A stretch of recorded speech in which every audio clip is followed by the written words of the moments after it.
Assalamu alaikum. Биздин Кыргыз Базар YouTube каналынын көрүүчүлөрү, кутмандуу күнүңүздөр менен. Бүгүн Бишкек шаарындабыз, автобазарында бир гана машиналерди эмес, көчөттөр да чыгып калыптыр туугандар. Биз дагы комментарийлерди окуп атабыз. Тууган, көчөттү тартып койчу. Ушу алмаларды дагы деп комментарий жазгандар дагы бар. Муна туугандар, көчөт дагы чыгыптыр. Буйруса азыр толук маалымат алып, кандай сортто ошол тууралуу видео чыгарабыз. Туугандар, видеого лайктан баскыла. Каналга катталыңыздар. Бисмилла деп баштайлы анда. Нагыл Крипсон сортунда экен алма. Бул гөлдүкү дедиңиз беле?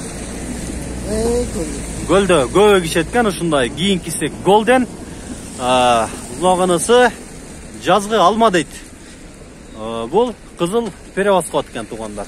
Пол карлик дейт. Булар кандай байке өсүшү, канча убакта мөмө берет, канча жылда? Булар 3 жылдык көчөттөр. Быйыл деле гүлдөйт, бирок быйыл албайт да. 2 жылдан баштап уже ала берет. Анткени бул ошо 3 жылда алынган көчөттөр да булар. Жана 1 жылдык, 2 жылдык көчөттөр болсо, аны дагы бир 2 жыл күтүш керек болчу да. Булар уже 2 жылдан баштап уже Кудайым буйрса түшүм берип баштайт. Кийинки жылдан, а?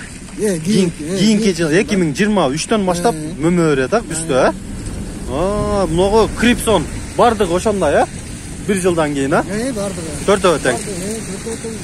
3 жылдык көчөттөр. Туугандар, бул киши Бишкекте 3-4 күн эле болом дейт. Эгер бишкектиктер көчөт издеп жүргөн болсо, азыр номерин айтат, дагы номерин дагы алып ушул видеонун түйүнө жазып коёмун. 3-4 күндөн кийин таластык туугандар таласка барат экен. Таластан алсаңыздар дагы болот. Кененирээк маалымат алып звондагыла. Ассаламу алейкум.